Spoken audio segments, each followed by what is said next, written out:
بحر غزة يا جماعة الخير، بدي اورجيكم اياه لاني انا مشتاق له، هو اللي ضايللنا لحتى الان ما عرفوش يخربوه. شوفوا الحلاوة كيف، والله اشتقنا يا عمي، قديش بدنا من زمان، والله يا عمي زمان ما شفناش البحر، يا الله كيف ريحته.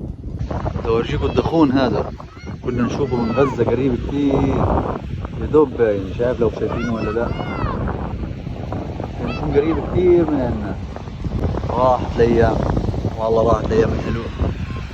كله بصور قاعد، ياسر ايش تعمل؟ والله اشتقنا البحر يا جماعة الخير، عارف نتعامل قاعدين زي الاولاد الصغار. يخرب بيت اللي كان السبب، حرمتونا من ألذ الشغلات وأبسط الشغلات. يلا يا شيخ ربنا يفرجها ويعدي الأيام هذه وترجع الأيام الحلوة. الواحد الظرف اللي هو فيه يا جماعة الخير هلقيت خلانا نقول إنه إحنا كنا في نعمة. لف ورجيهم. كنا في نعمة ولا لا بالله عليك؟ والله بلادنا حلوة يا عم، بس هم خربوها ومرمطونا وهلكونا، احمونا. والله حمونا يا جماعة الخير. الحرب هذه عن جد يعني خلتنا نقول إنه إحنا كنا عايشين في نعمة وإحنا مش حاسين فيها ومش مقدرين. والله جمال البحر يعني، والله هذا المنظر لحاله هاي الدنيا كلها. وهي طبعا رسالة يا جماعة الخير للكل، خلي عندك القناعة وارضى بالقليل وارضى بالموجود عندك، لأنه اللي عندك غيرك بتمنى مش نصه ربعه بتمنى. فالظروف هذه اللي صارت الفترة اللي فاتت علمتنا انه احنا نكون قنوعين. انا زلمة قنوع من اليوم، قنوع هرضى بقليلي. وين هيك والله جمال البحر علي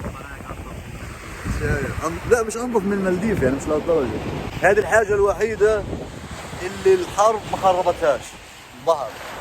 الحمد لله انهم بيقدروش يخربوه، هو الوحيد اللي ضايل لنا، هو الذكرى الحلوة للأيام الحلوة. حبيت أشارككم يا جماعة الخير اللحظة هذه، مبسوط والله العظيم مبسوط يعني. الحاجة ذكرتني في ريحة غزة وحلاوتها والشيخ عجلين والسودانية والحاجات الحلوة. طبعا في صيادين في البحر، مش عارف لو انتم شايفينهم أو لا. أنا شايف مركب هان من بعيدة شوية، هاي شايفينها. فالصيادين بيطلعوا يا جماعة الخير رغم المخاطر الكبيرة، إنهم بيطلعوا عشان لقمة عيشهم وعشان يطلعوا قوت يومهم. وهاي الأماكن اللي انتم شايفينها هنا على البحر يعني كانت قبل الحرب استراحات، مطاعم، شغلات زي هيك. الآن أغلبها خيام نازحين زي ما انتم شايفين، حتى الاستراحات نفسها الناس يعني نزحت فيها، والناس بتعمل خيام زي ما انتم شايفين. لأنه رفح ومواصي خان يونس يعني صارت أعداد هائلة فيها، لذلك الناس صارت تلجأ للبحر، صارت تيجي على البحر وتعمل فيه خيام.